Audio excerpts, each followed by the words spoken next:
Nagpunta ang babaeng CEO upang tingnan ang kusina ng hotel at nakakita siya ng sticker na hugis puso sa bawat patatas.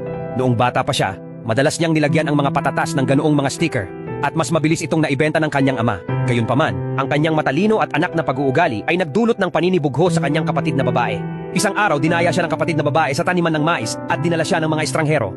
Kinagabihan, tinanong ng kanyang ama kung nasaan ang kanyang anak na babae. Ngunit nagsinungaling ang batang babae at sinabing hindi niya alam.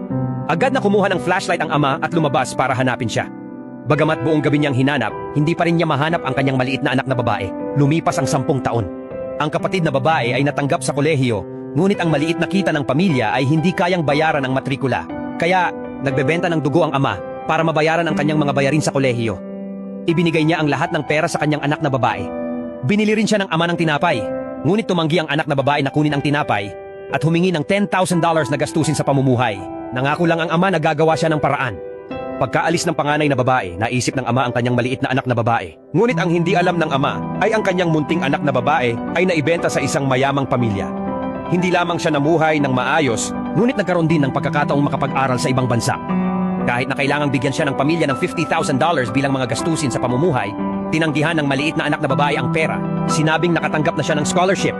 Isang araw, pumunta ang ama upang maghatid ng patatas sa isang restaurant at narinig niya ang boses ng kanyang panganay na babae sa isang pribadong silid.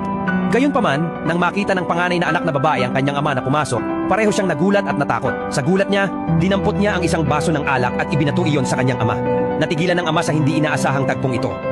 Natakot ang panganay na babae na mapahiya siya ng kanyang ama sa harap ng kanyang mga kaklase.